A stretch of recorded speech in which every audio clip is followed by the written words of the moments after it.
Namaskar and welcome to Sansad TV. You have started watching House Highlights, the program that presents the proceedings of both the Houses of Parliament in a nutshell. I'm Rajiv Kumar Singh. Let us begin with the headlines. Budget session of Parliament begins. Economic survey presented in both houses on the first day. GDP growth rate estimated to be between 6.5% to 7%. Union budget for the year 2024-25 to be presented tomorrow. The 265th session of Rajya Sabha begins. Chairman Jagdeep Dhankar appeals to all members for robust parliamentary dialogue and to prioritize the nation, expresses hope for rich and constructive discussions in the proceedings. And Prime Minister Narendra Modi appeals to all political parties, urges to rise above partisan politics and dedicate themselves to the nation, says the budget will determine the direction of work for the next 5 years.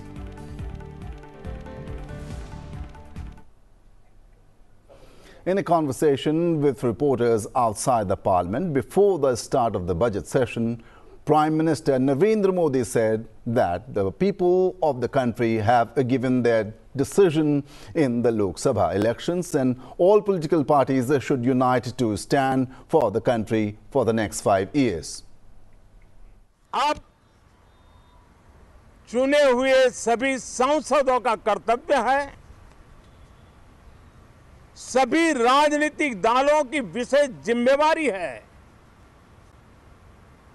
कि हमने दल के लिए जितनी लड़ाई लड़नी थी लड़ ली। अब आने वाले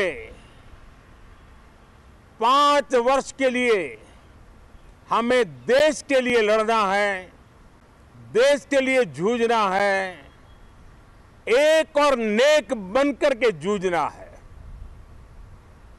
मैं सभी राजनीतिक दलों से भी कहूंगा कि आइए हम आने वाले 4 साढ़े 4 साल दल से ऊपर उठ करके सिर्फ और सिर्फ देश को समर्पित होकर के संसद के इस गरिमापूर्ण मंच का हम उपयोग करें। Prime Minister Modi said that the budget to be presented tomorrow by Finance Minister Nirmala Sitharaman will be important for the Amrit Kaal of Bharat. He said that the budget will set the direction for the next 5 years of the government's term and will lay the foundation for the dream of a developed India by 2047. ये budget सत्र है। मैं देशवासियों को जो guarantee देता रहा हूं, क्रमशः रूप से उन गारंटियों को जमीन पर उतारना, इस लक्ष्य को लेकर के हम आगे बढ़ रहे हैं। ये बजट अमृत काल का एक महत्वपूर्ण बजट है। हमें 5 साल का जो अवसर मिला है, आज का बजट हमारे उन 5 साल के कार्य की दिशा भी तय करेगा और ये बजट 2047 जब आज़ादी के 100 साल होंगे तब विकसित भारत का जो हमारा सपना है, उस सपने को पूरा करने की मजबूत नींव वाला बजट लेकर के हम कल देश के सामने आएंगे। Referring to the previous session, the Prime Minister said that the opposition parties tried to suppress the voice of the ruling party in the Parliament. He urged political parties to work not for political agendas but for the nation. और आपने देखा होगा कि parliament के नए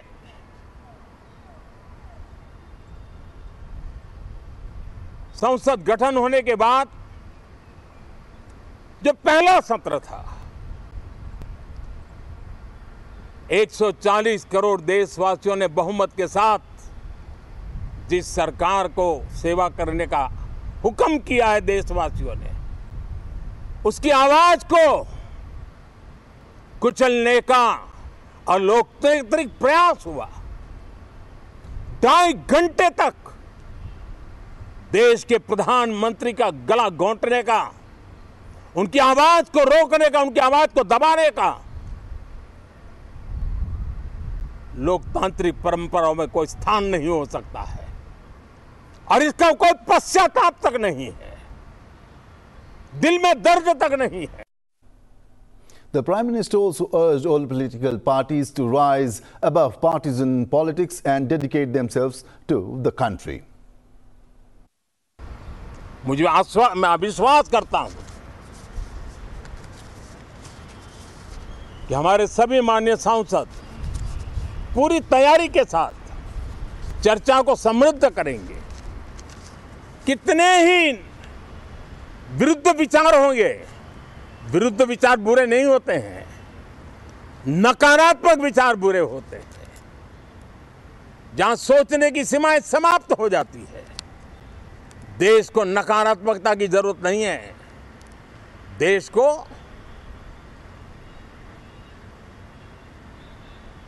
एक विचारधारा, प्रगति की विचारधारा, विकास की विचारधारा, देश को नई ऊंचाइयों पर ले जाने वाली विचारधारा से हमें आगे बढ़ाना होगा। मैं पूरा आशा करता हूं कि हम लोकतंत्र के इस मंदिर का भारत के सामान्य मानवीय की आशा आकांक्षाओं को पूर्ण करने के लिए सकारात्मक रूप से उपयोग करेंगे।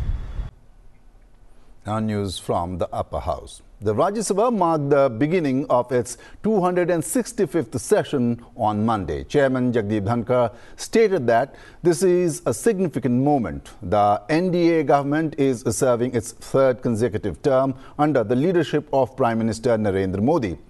This chairman said this is the first time a government has been re-elected for the third consecutive term in over 6 decades. He also urged the members of the August House to lead the nation by example and to rise above partisan politics. Let us listen in to what the chairman said at the beginning of the new session. This session, the 265th session of Rajya Sabha, marks a significant moment with the consideration of the maiden budget by the newly elected government, now serving its third consecutive term after over 6 decades under Prime Minister Shri Narendra Modi. Honorable members, I am confident that this August House will expectedly lead the nation by example to calibrate the political path forward marked by moderation of discourse, pledging to serve the nation, rising above partisan interests. Undeniably, there is need to lower the temperature in our polity. This House must reflect highest standards of sanctity, propriety and protocol of parliamentary traditions that will be motivational for legislatures in the largest democracy and outside as well. World is looking up to us. Let us live up to that expectation. Honorable members, I have every hope that the proceedings of the House will be marked by enriching and informed debates, optimally utilizing the time for national benefit. Let us uphold the principles of dialogue, discussion, deliberation, and debate, fostering an environment conducive to robust parliamentary discourse and set an example before the nation. Honorable members, I seek to draw your attention to another important and concerning aspect. Many a time, members' communications to the chairman find way in public domain and sometimes even before the same reach the addressee. This inappropriate practice of garnering public attention is at best avoided. Honorable members, there is nothing beyond Bharat which we cannot achieve. Let us dedicate to ever keep nation first, relegating partisan interests. No better place than this temple of democracy to begin. Let us all commit to act in togetherness for welfare of our people. The Rajya Sabha today paid tribute to former member P. Kannan and highlighted his contributions. Chairman Dhankar also condoled the passing of the General Secretary of the Communist Party of Vietnam, His Excellency Nguyen Phu Trong, on behalf of the House. The members observed a moment of silence for both the departed souls.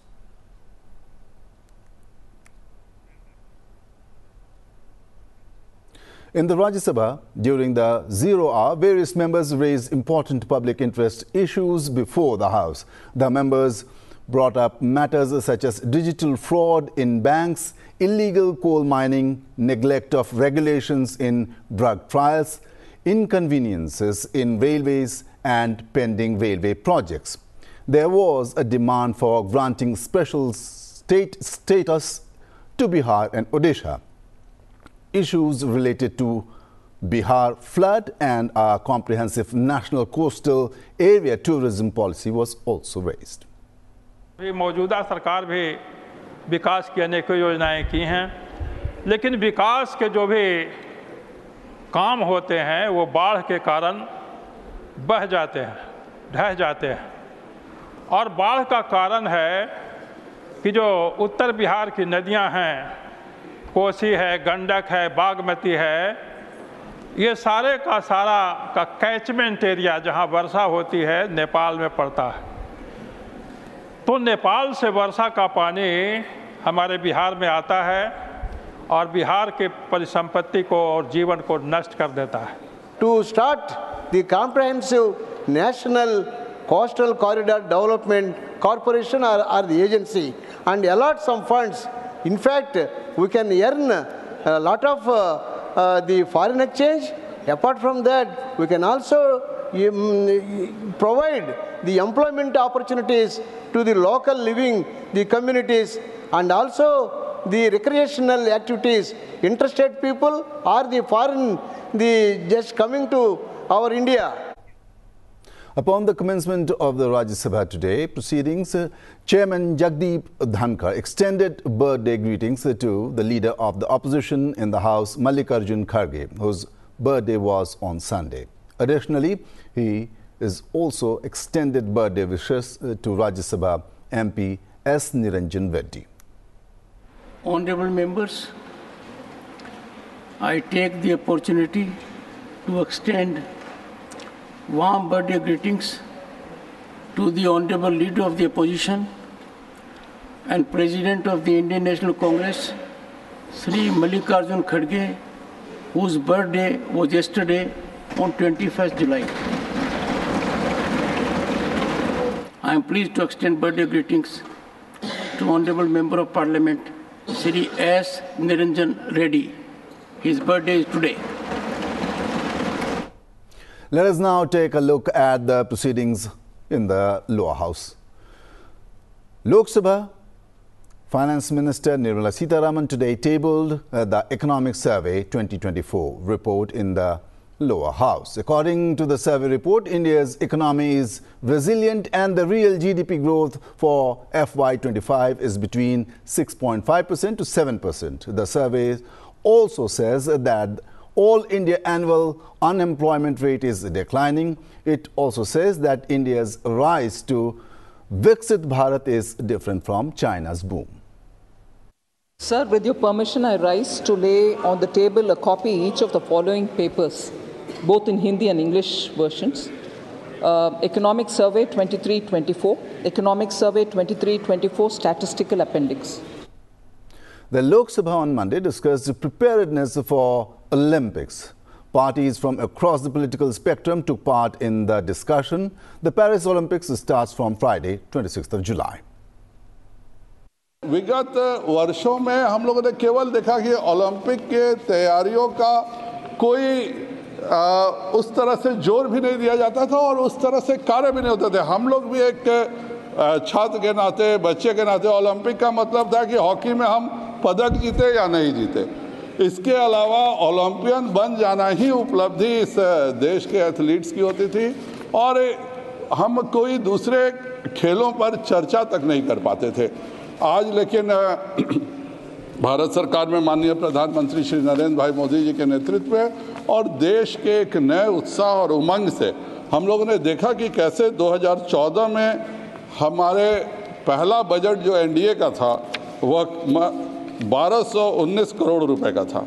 आज विगत 10 वर्षों में हम 3,397 करोड़ रुपए का budget sports के लिए बनाए और इसके लिए मैं माननीय प्रधानमंत्री जी का और केंद्र सरकार का बहुत बहुत धन्यवाद और आभार व्यक्त करता हूं। जो आवंटित किया गया है उसमें हॉकी और रेसलिंग का नंबर काफ़ी पीछे है इन 470 करोड़ में, जबकि ये दो ऐसे खेल हैं जो सबसे ज़्यादा मेडल, ये हमारी ना सिर्फ हमारी देश की धरती से जुड़े हुए खेल हैं कुश्ती और हॉकी, मगर देश के सबसे ज़्यादा मेडल इन दो ओलंपिक के मेडल इन दो खेलों से आए हैं। उनका आवंटन ज़्यादा किया जाना चाहिए था। उनका आवंटन का नंबर 9वें और 10वें स्थान पे है।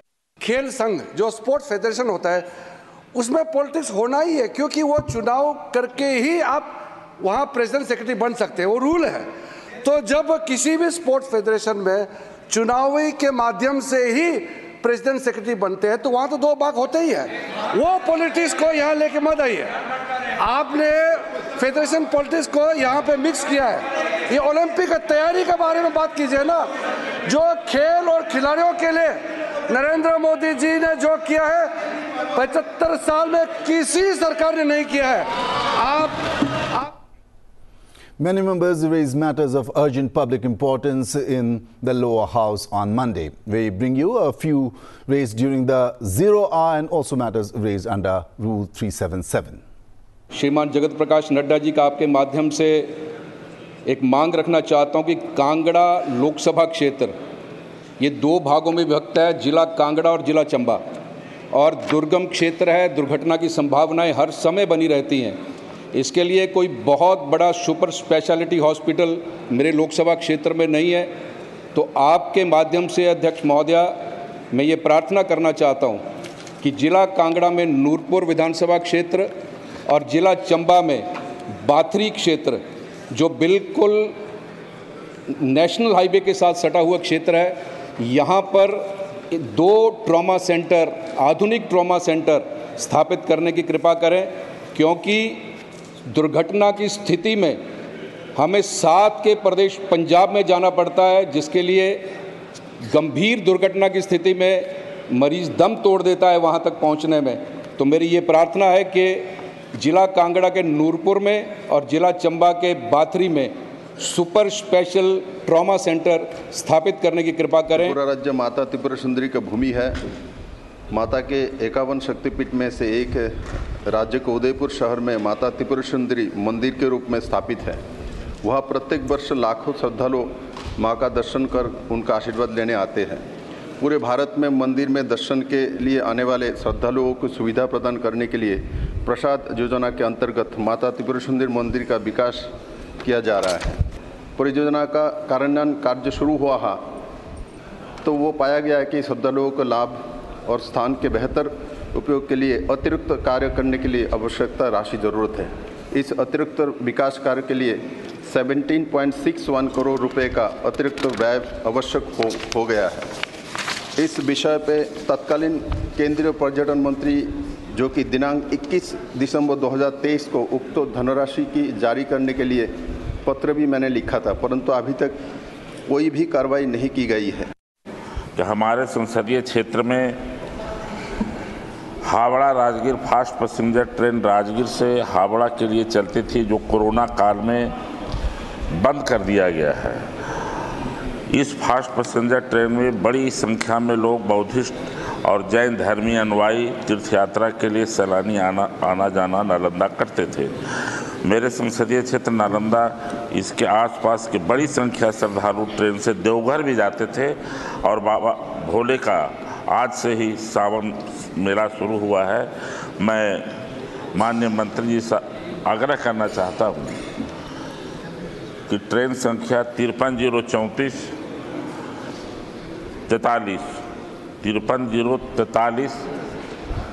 जो राजगीर से कोलकाता के लिए चलती थी, इसको शुरू किया जाए।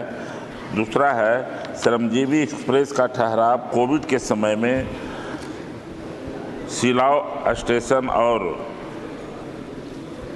पावापुरी दोनों जगह बंद कर दिया गया था। जो कोविड के समय में बंद हुआ था उसको भी चालू कर दिया जाए। दिल्ली शहर आज एक बहुत बड़ी समस्या से जूझ रहा है, जिसमें ट्रैफिक जैम की बहुत बड़ी दिक्कत है। मैं जिस क्षेत्र से आती हूँ वो शहरी और ग्रामीण क्षेत्र का एक कॉम्बिनेशन है और इसका आखिरी गांव ढासा बॉर्डर है जो हरियाणा से लगता है। दिल्ली में जॉब करने के लिए बहुत से लोग बादली झज्जर क्षेत्र से आते हैं और ढासा गांव से भी आते हैं। अभी तक दिल्ली में जो मेट्रो है मेरे क्षेत्र में, उसका आखिरी स्टेशन नजफगढ़ में है। लेकिन मैं जो हमारे कंसर्न मंत्री जी हैं उनसे मैं निवेदन करना चाहती हूँ कि इस क्षेत्र को अगर ढासा गांव तक नजफगढ़ को जोड़ दिया जाए मेट्रो से और नांगलोई तक जोड़ दिया जाए तो पश्चिमी दिल्ली की और हरियाणा जो कंसर्न लोग आते हैं उनको बहुत बड़ी राहत होगी।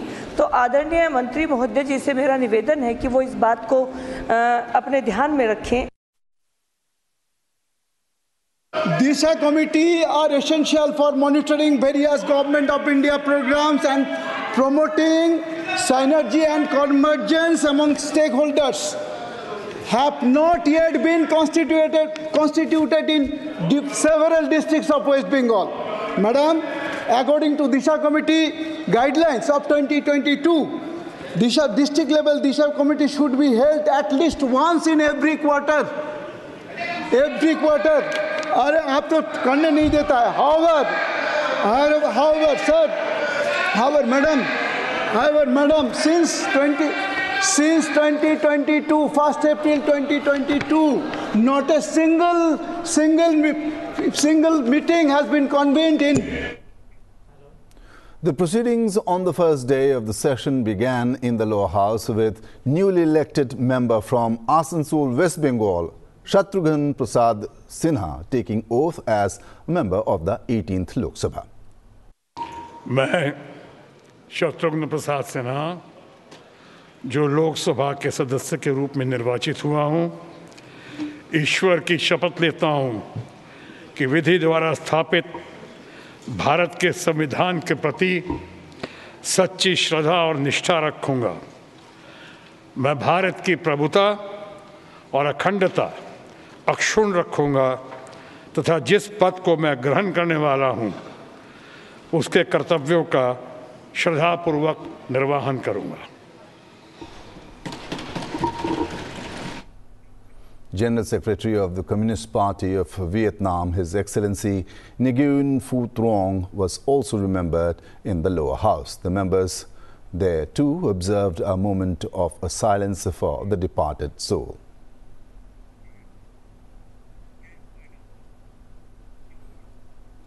That's all we have in House Highlights today. Keep watching Sunset Television.